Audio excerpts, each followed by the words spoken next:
membangun daya saing perguruan tinggi swasta di wilayah L2 Dikti 2 berbasis Research Based View Model.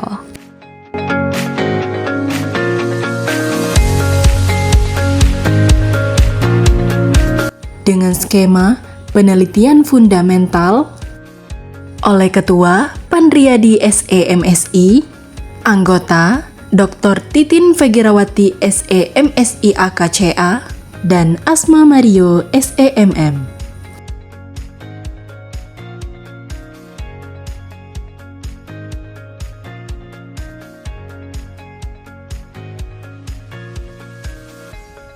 Penelitian ini dilatar belakangi oleh persaingan ketat antara perguruan tinggi swasta dan perguruan tinggi negeri, baik di tingkat nasional maupun internasional, terutama dalam era industri 4.0. Ketimpangan terlihat jelas dari alokasi anggaran pemerintah yang lebih besar untuk PTN dibandingkan PTS, meskipun jumlah PTS jauh lebih banyak. Hal ini berdampak pada berbagai masalah PTS seperti jumlah mahasiswa yang rendah, kualitas yang kalah saing, publikasi dosen yang minim, rendahnya akreditasi, hingga banyaknya PTS yang harus tutup atau merger.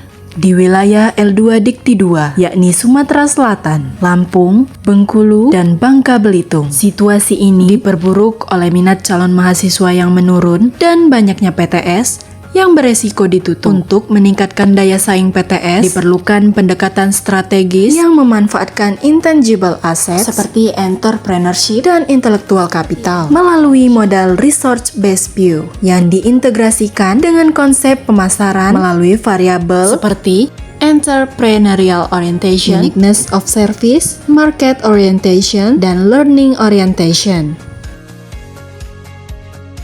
Adapun tujuan penelitian yang pertama, mengidentifikasi persepsi pimpinan PTS terhadap tingkat kepentingan indikator daya saing. Kedua, menganalisis persepsi pimpinan PTS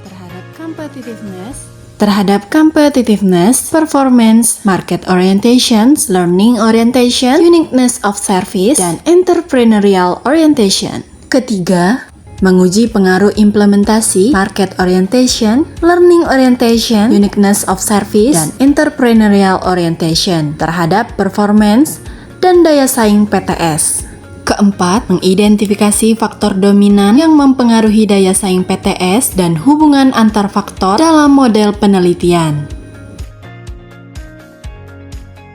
Adapun kebaruan penelitian ini menggunakan teori Research Based View atau RBV yang menitik beratkan pada analisis daya saing berdasarkan intangible assets, berbeda dari penelitian sebelumnya yang lebih banyak menggunakan teori Berlian-Porter dengan fokus pada faktor eksternal.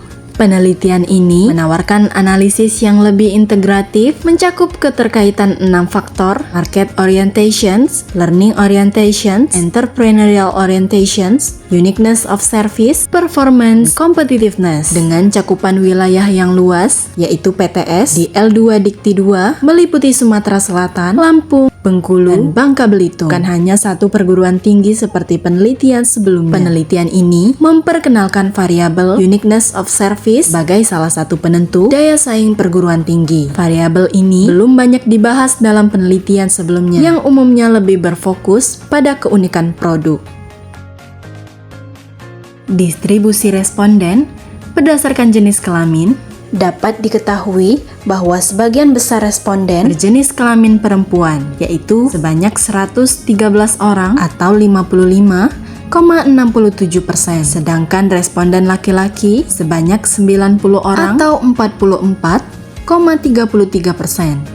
Distribusi responden berdasarkan usia dapat diketahui bahwa usia responden yang terbanyak yaitu pada rentang usia 50 sampai dengan 59 tahun dengan jumlah sebanyak 70 responden atau sebesar 34,48%. Distribusi responden berdasarkan masa kerja dapat diketahui bahwa masa kerja responden yang terbanyak yaitu pada rentang 6 sampai dengan 12 tahun dengan jumlah sebanyak 88 responden atau sebesar 43,35%. Distribusi responden berdasarkan tingkat pendidikan dapat diketahui bahwa Tingkat pendidikan responden yang terbanyak yaitu pada tingkat pendidikan S2 dengan jumlah sebanyak 141 responden atau sebesar 69,46%.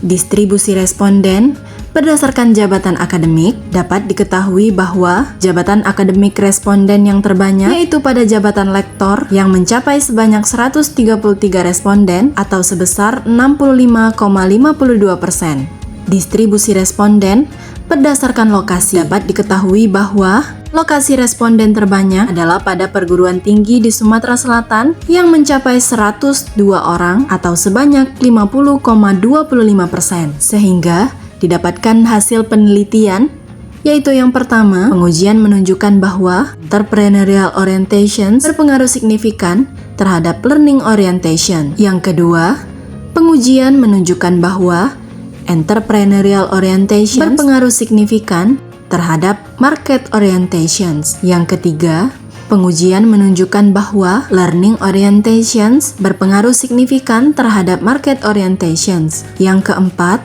pengujian menunjukkan bahwa entrepreneurial orientations tidak berpengaruh signifikan terhadap performance. Yang kelima, pengujian menunjukkan bahwa learning orientations berpengaruh signifikan terhadap performance. Yang keenam, pengujian menunjukkan bahwa market orientations berpengaruh signifikan terhadap performance. Yang ketujuh, pengujian menunjukkan bahwa uniqueness tidak berpengaruh signifikan terhadap performance.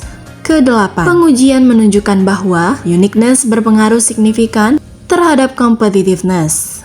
Kesembilan, pengujian menunjukkan bahwa performance berpengaruh signifikan terhadap competitiveness.